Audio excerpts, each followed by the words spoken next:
First I want to share with you a little story. Remember back when we went to school, you could actually talk about religion and maybe share something about your religion. You can't anymore, but this was a story about a kindergarten teacher who gave her class a show and tell assignment. Each student was instructed to bring an object that represented their religion to share with the class. The first student got up in front of class and said, "My name is Benjamin, and I am Jewish, and this is the Star of David."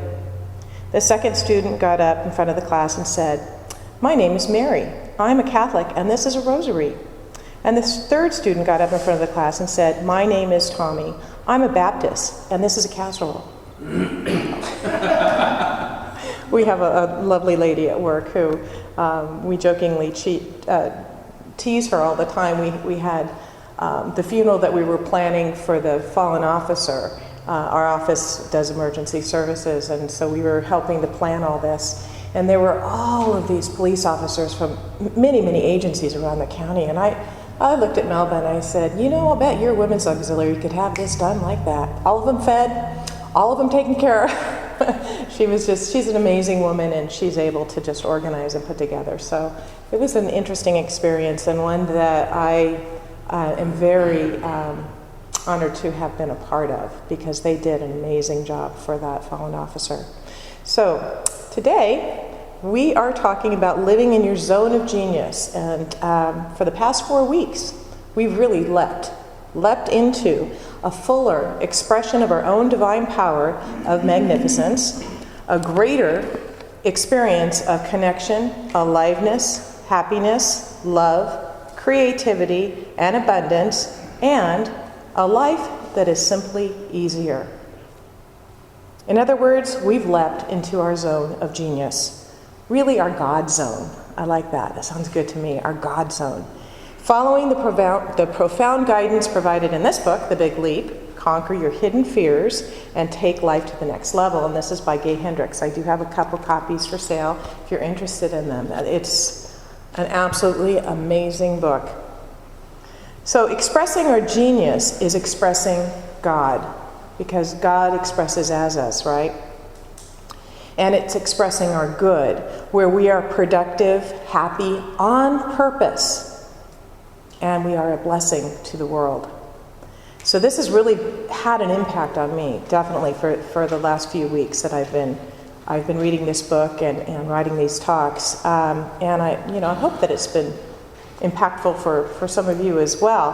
How many of you, I'm just curious, have been here all 4 Sundays? No? Okay. Yeah, maybe Rob. I think Rob's been here all 4 Sundays. I think that's awesome. I'm also wondering if there are a few of you who would take a big leap and briefly share maybe an aha that you've gotten this month from this book, from the talks. And I know we had our aha moment earlier, but I was just wondering if there was anything that this inspired anyone to have. To me, it was submitting some of my manuscripts to various publishers. Mm-hmm. I've been busily doing that this month. So far, only one rejection.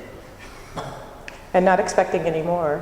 Absolutely not. And I like what she said too. And I think this one, she said, this is such a subjective industry. Mm-hmm. And she encouraged me to continue on to continue to submit it. Right. And so, like I told my daughter Marissa, who I have written these children's stories with, that we just have to find the right person who loves the characters and the plots as much as we love the characters. And you will. You will. So well, and I think that was the part in the book that just grabbed me and made me realize that we are our own barriers, if you will. When she talked about the ULP, the upper limit problem, where we stop ourselves with, I'm feeling too good, something must be wrong. We keep ourselves, and that thermostat was set in our childhood.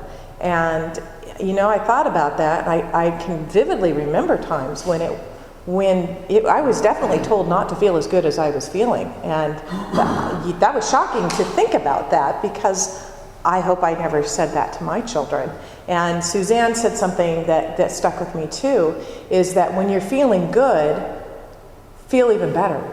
Shoot for feeling even better. Elevate it. Yeah, elevate it. I mean, that was, I never even thought of that. I never even thought to take good and make it better. Hold on to it. Yeah, hold on to it. You know, recognize it. Yeah, and that's what we've been talking about. So once you've broken free of the upper limit problem, or you're aware of it and working on it, because I think we're all kind of works in progress here, you've committed to living in your zone of genius, and you've begun to get clarity on what that zone is for you. Your job is to learn to live in your zone all of the time. That's the challenge. That's the key. Hendricks describes this as a delicate tightrope walk, which eventually gets easier as you master the skills required to keep your balance in your new environment, which goes with the movie, do-be-do-be-do, do-be-do-be, and it's a balance. It's a whole balance act. Now you all want to see that movie who haven't seen it, right? So you understand that part. Fortunately, he does not leave us hanging and offers us some shortcuts that he learned by trial and error experiences for himself and for hundreds of people that he's worked with over the years. We've all experienced that, haven't we? The trial and error.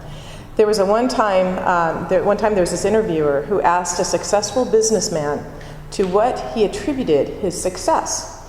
And the businessman replied, 2 words, right decisions. And the interviewer said, well, how do you make right decisions? Businessman said, 1 word, experience. The interviewer said, well, how do you get experience? And the businessman said, 2 words, wrong decisions. So this morning we're going to learn from those who have already gotten experience, right? We're going to take those shortcuts. Our 3 shortcuts to living in your zone of genius, your God zone, are using the ultimate success mantra, unleashing the power of the enlightened no, and living in Einstein time. I get chills thinking about this. This is so much fun. So, using the ultimate success mantra. What is a mantra? What is a mantra? Repetition of a saying. A saying, a sound. Students of Science of Mind, we all know that the power of our thoughts, we know the power of our thoughts and the power of our words. Our word is so powerful. We all know that we have in consciousness, what we think in our consciousness is what we manifest. What we think and feel is what we manifest in our lives. And we all know that this is the way that life works, right?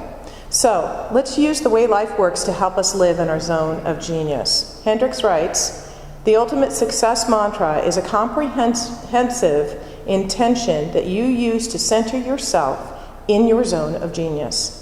It's a set of instructions for your conscious and your subconscious mind to chew on, designed to inform all of your actions and decisions. If you use the ultimate success mantra as instructed, your life will gradually conform to the comprehensive intention contained within it.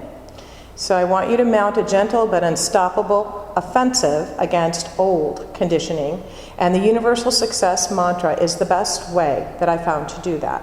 So you're probably thinking, okay, enough already, right? With the explanation, what is it? What is this ultimate success mantra? So this is it, and don't worry, you're all going to get your own card with it.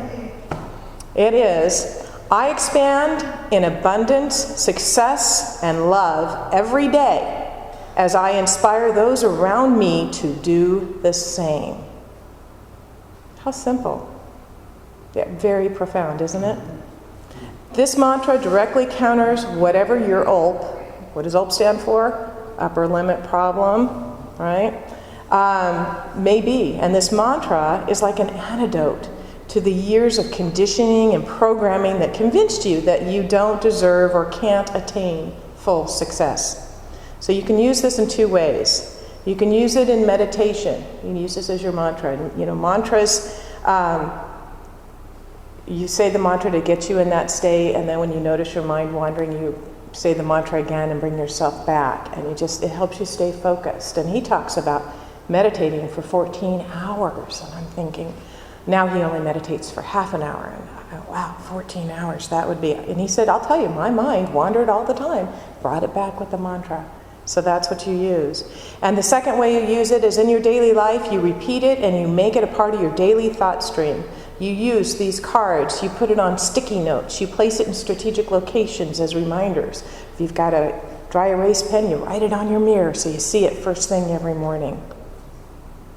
Not those other messages you leave for your sisters, no. So once we learned to do this, then they took it to a next level and started telling their sisters to clean up their side of the bathroom and other things. That was kind of funny. But okay, so next, learning the power of the enlightened no. Okay, this is a big one. How many of us have a hard time saying no? Yes, we like to say it. We're people pleasers. You know, we want to see people smile. We want to see them grateful. We want to see them happy, and so we want to do that. But the enlightened no is very important. It is a very it's a very simple concept, but it's not that simple to implement, as we know. You produce an enlightened no when you turn down something that does not fit into your zone of genius. It's called the enlightened no because you're saying no in service to a bigger yes. Okay, in other words, we're clear on what the bigger yes is, which is your genius. So when you get clear on what your genius is, what you're supposed to be doing, then you can see if what you're being asked to do aligns with that. And if it does not, it's not that you're necessarily saying no to that, you're saying yes to staying on track with your genius. You're saying no because you've chosen to focus on activities that are clearly in your zone. We could all benefit from taking a careful look at the number of things that we say yes to, things that really don't fit into our zone. And this could even be like with your book writing. How many times do you get distracted with requests from other places that, yeah, you're going to do it but is it in your zone? Is it keeping you from your writing? You know, that it's getting clear and then staying on target. Even if they seem beneficial for other reasons, those requests can eat up a great deal of energy and time, right? That could be better invested in expressing your genius. Each time you say an enlightened no to something that does not serve your genius, you build a stronger foundation for yourself in the zone. So, as a personal story, last year I resigned from a community organization that I had been a member and for 10 years. I'd served on the board, I'd been president for 2 years, and I know most of the people, they're all in this town here, and several of them, every time they meet me in the community, please come back, please come back, please come back. But what I found, not being a part of that, is that I have more time for what I love, which is this. I have more time for my classes, my reading, my writing and preparing, and spiritual cinema nights and organizing, and even the paperwork, which is still kind of needing to be done. But I have more time for that, and that is what I'm focusing on. And I do. It's really hard to say no to these ladies because I do care about them, and they are lovely people. But if I'm to live in my zone of genius, I must be putting my effort into growing this center. And that's what I am clear and dedicated to do. So, now, lastly, let's talk about Einstein time. Finally, for your life work to harmoniously work, you need to develop a harmonious relationship with time. And this was just fascinating when I read this in this book. Creating time for the full expression of your genius. So here's the old paradigm. This is Newtonian time. The Newtonian paradigm says that there is only a finite amount of time, and it must be carefully portioned out so there will be enough to do all the things we need to do.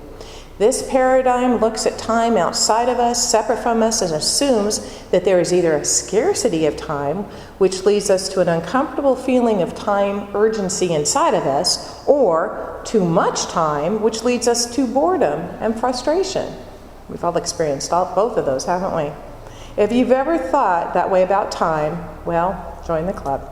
It's a very large one, and I am truly a charter member of this. But there is hope, however, because while Newtonian time view is where most of us start, it's not how time actually works. And I didn't know this until I read this here. Newtonian time scarcity is just a stage we're passing through, just as Newtonian physics was a stage we passed through on the way to Einstein's breakthrough. So here's the new paradigm, Einstein time. Einstein's simplified explanation of the theory of relativity. An hour with your beloved feels like a minute, while a minute on a hot stove feels like an hour, which says that the passage of time is not what is really relevant, it's how we perceive it. And if we realize who we are as an expression of the source of all there is, then the source of time is within me and within you. Time is an effect. It is not something that affects me. I create it. The shift to Einstein time takes place the moment you embrace one profoundly simple truth. You are where time comes from. You are where time comes from. So say that with me. I am where time comes from. I am where time comes from. I have the power to make as much time as I want. I have the power to make as much time as I want. Have you ever been running late to something and then when you arrived, you were the first one there? You were operating in Einstein time and you didn't even know it, right? So Greg Braden in the Isaiah Effect, Time and Group Will, tells the story of arriving in a bus from Mount Sinai to Cairo, Egypt, that should have taken 7 hours, but actually took a little more than half that amount of time. Now, how is that possible? Though the distance, and this is from his book, though the distance between Mount Sinai and Cairo had not changed, our experience of time while we traveled the distance had. It was recorded on wristwatches of every military man, armed guard, and passenger on the bus. It was as if our memories of the day in the presence of one another had somehow been squeezed into an experience a fraction of a time expected. Where was the rest of our time? Clearly, we were not aware of the phenomenon when it was occurring. The questions are, how did it happen and why? Perhaps herein we find a clue. In our innocence of anticipating the experiences within the pyramids and speaking of the experiences as if we were already there, inside the ancient chambers of our awareness had shifted from how long the trip was taking to what it felt like to be there. Quit thinking about time as out there. Take ownership of time, acknowledge that you are where it comes from, and it will stop owning you. The first way to do this is to go on a complaint diet. Now, we've all heard that before, haven't we? We've all done the complaint-free world with the bracelets and everything. But this is specifically a complaint diet regarding time. So notice in your conversations, how often do you say things like, I wish I had time to stop and chat, but I'm in a hurry. Or, where did the time go? There simply aren't enough hours in a day. If only I'd gotten another hour of sleep. Love to talk, but gotta run. I have to get to the bank. I don't have time to do that right now. Each of those statements contains an overt or covert complaint, making us the victim of time. And I have used every single one of them. I have used all of those complaints, probably as recently as last week, maybe even yesterday. They treat time as a scarce commodity, sending out the message that time is out there and that there isn't enough of it in here. Hendricks says that each statement is a mini whimper, I love that, a mini whimper of misery. A claim that time is the whipmaster and we're its hapless galley slaves, rowing desperately to stay ahead of the lash. The moment you stop complaining about time and start realizing you are the producer of time, your zone of genius has a greater area in which to roam. Living in your zone of genius is where you are meant to be. It's where you will be the happiest. It's where you will be the most deliciously blessed. And it's where your gifts and your talents will bless the world. So I want to end our time together today by taking a big leap and by returning to our ultimate success mantra. Hendricks says to use it in 2 ways. As I said, meditation, and that's what we're going to do right now. And in your daily life, repeat it and make it a part of your daily thought stream. Okay, and so, Rich, if you would pass these out, please. Thank you. So we're going to do a closing prayer meditation on the ultimate success mantra. When you get your cards, what I want you to do is whisper the ultimate success mantra softly to yourself. And then I want you to pause and rest with an open mind for 10 seconds, about 2 easy breaths. And in this brief time of silence, allow back talk. I want you to allow anything that comes up, the yeah buts, the back talk, to surface. And just notice them without judgment, okay? And so what I will do is I'll ring the chime after 10 seconds. So we're going to repeat this. So each time I ring the chime, go back, read the mantra, and then pause and rest and let it. And you can say it softly to yourself. So let's start and say this softly to ourselves. I expand in abundance, success, and love every day as I inspire those around me to do the same.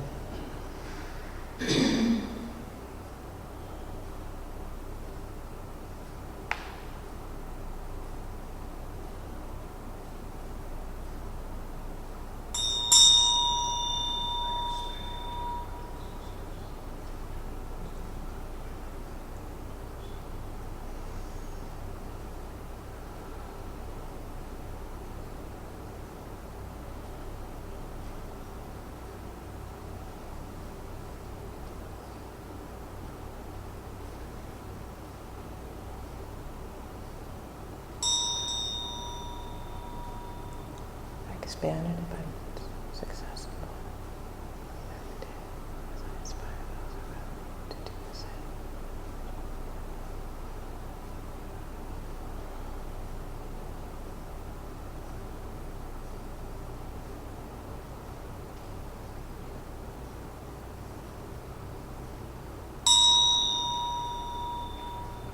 Expand in abundance, success, and love every day as I inspire those around me to do the same.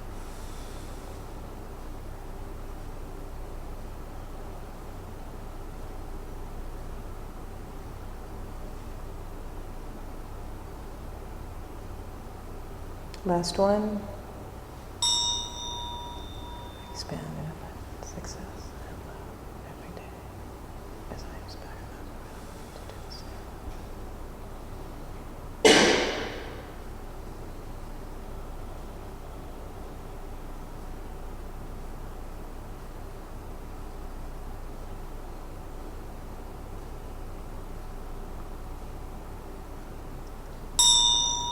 And when you're ready, come back.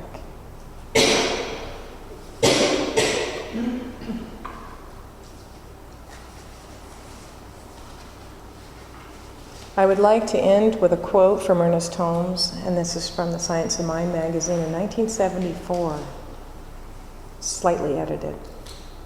If there is an infinite creative intelligence which makes things out of itself, by itself becoming the thing it makes, and there is, then the creative genius of this universal mind is also the creative genius of its individualization, which is what I am and what you are. And so it is.